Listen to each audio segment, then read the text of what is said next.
Welcome to the Purple Positivity Podcast for August the 10th, 2018. I am your host, the amazingly adorable Rebecca Thistle, podcasting to you live-ish from my new used desk in my apartment, which I call Jeffrey Thistlework. Yes, I cannot even believe that I remembered that today is the 10th.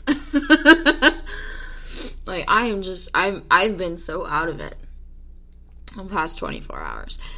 So,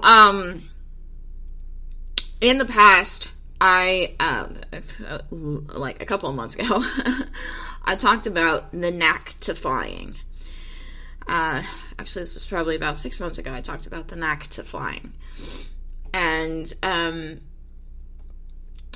so I think I'm going to talk about it again, because it's kind of an old episode. It's way, way back in the archives, and nobody looks in the archives. I know how that goes. But then I've been rereading this book series, as I've mentioned before, and there's sort of a kind of different level to it, I guess you could say, that has sort of clicked in my mind. Okay, so, The Hitchhiker's Guide to the Galaxy. Douglas Adams. That's a wonderful way to segue. Really good. The Hitchhiker's Guide to the Galaxy is a trilogy with 5 books in it, and if you don't know why that's funny, really, I mean, bless your heart, go read something and figure out why that's funny, because it's funny. Anyways, and it's a book series about a book called The Hitchhiker's Guide to the Galaxy. So it's like The Hitchhiker's Guide is the book within the book. Anyways, and basically what it is it's like a repository of all knowledge in the universe, really. It's kind of like Wikipedia, actually, before Wikipedia was a thing. Because this is a series written in the late 70s. It started out as a radio series, actually. It was written in the late 70s, early 80s, initially, the first 3 books, and then the last 2 sort of came out as time went on. Anyways, but one of the entries within the Hitchhiker's Guide to the Galaxy is about flying. And, the entry says, and I'm maybe paraphrasing this a little bit, so forgive me, nerds. But it says, there's an art, or rather a knack, to flying. And the knack comes in being able to throw yourself at the ground and miss on accident.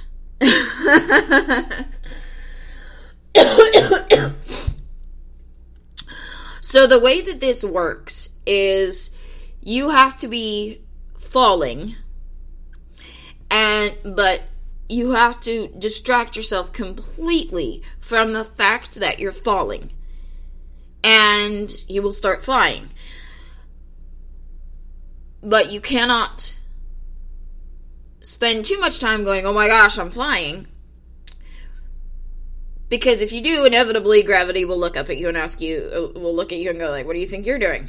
And you'll start falling again. So our,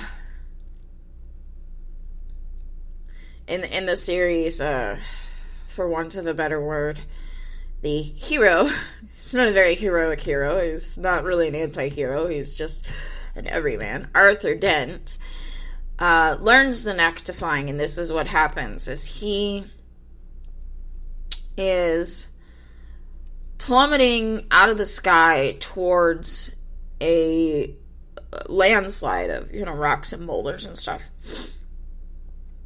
And as he's falling, he suddenly realizes that the bag in his hand is not the bag he had 30 minutes ago, but is in fact a bag that he lost in the Athens airport 5 years previously in his timeline.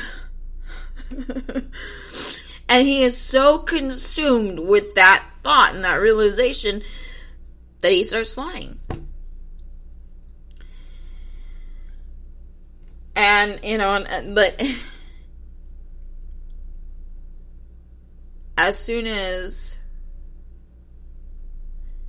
he realizes that he's flying and, oh my gosh, this is impossible, why am I flying? How can I be flying? He starts falling again. So he has to distract himself again and again. So he starts thinking about how infuriating it is to go through the Athens airport. And just random stuff, right? So when I talked about this in the past, I said, when you're pursuing something in your life, you have to pursue it. You have to put all your focus into it and not think about whether or not it's possible or impossible. I have for 2 years now, I don't want to get into the details of it, but I have for 2 years had something that I really think is a great thing and I could do wonders with, and I will start working on it, but then I'll start questioning whether or not I can actually do this. And then guess what happens? It gets put on the back burner. 2 years this has been going on. If I would just get distracted, completely immerse myself in this activity, and not worry about whether or not it's possible or impossible for me to do and profit off of, bad grammar, but whatever,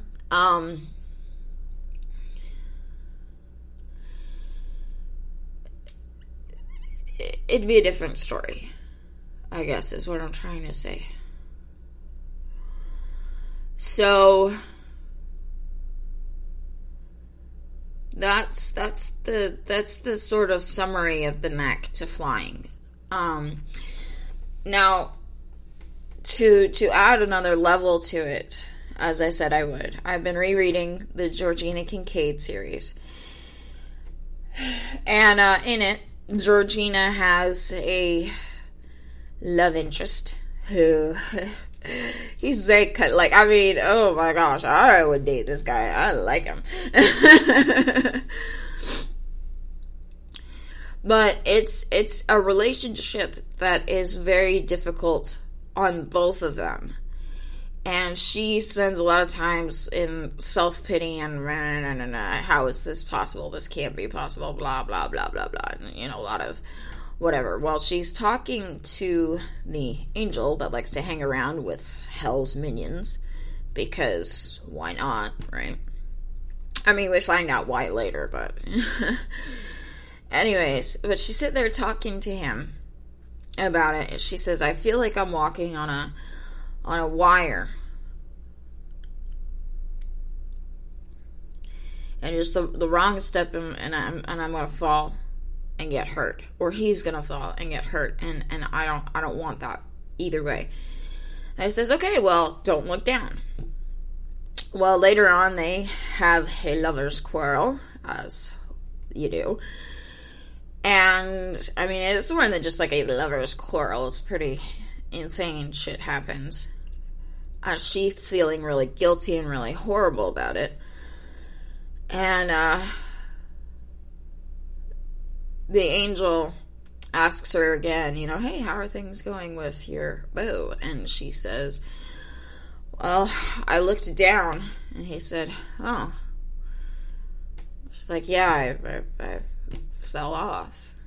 And I said, well, then you just get back on. And she's like, is that even possible? He said, as long as the wire isn't broken, you can get back on. And I just sat there. As soon as he said that, I just sat there and I started crying. Because I'm very emotional these days. But I started crying because I was like, oh my gosh, this is the most profound thing ever. But it got me thinking about the knack to flying. And how, maybe you fall out of the sky every once in a while. You look down, for want of a better word. You go, oh, wait, how is this possible? And you plummet to the ground. And that actually happens to Arthur in the book. As he falls to the ground and he gets really hurt. But you know what? As long as he's still alive, he can still fly. It's not over until you stop breathing.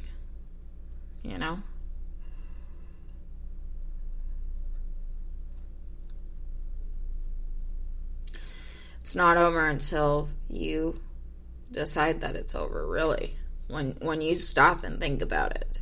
Whether we're using the walking on a wire metaphor or the knack to flying metaphor, it's never over until you decide to walk away from that wire or you decide not to fly again. Because as long as you're still breathing, as long as that wire is still there and unbroken,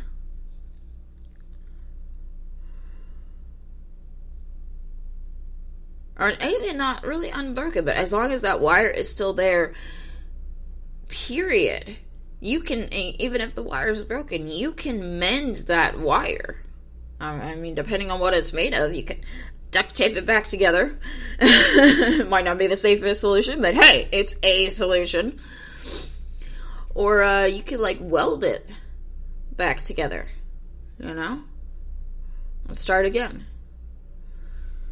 You fall out of the sky, you can dust yourself off, recover from your injuries, depending how severe they are, and start again.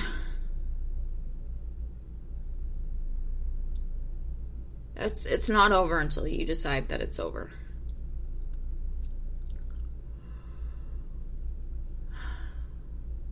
So, on that note, let me list off the things for which I am grateful today. I am grateful for bacon bits. I know that sounds silly and ridiculous and random. All will be revealed in time. But I am super grateful for bacon bits this morning.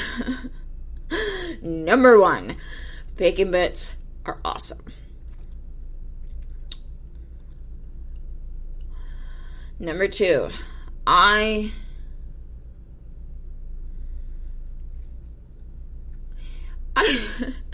am grateful for small children. My coworker, 3 days a week, gives me a ride home. Well, I say she gives me a ride home. Her husband gives me a ride home.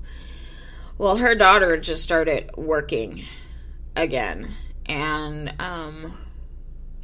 she works she doesn't have childcare, so she has to, kind of revolve her schedule around when her mom, my coworker, can take care of the kids.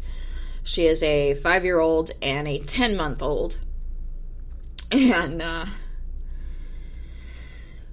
so she meets us at the Sonic next to where we work and drops the kids off so she can go do her job.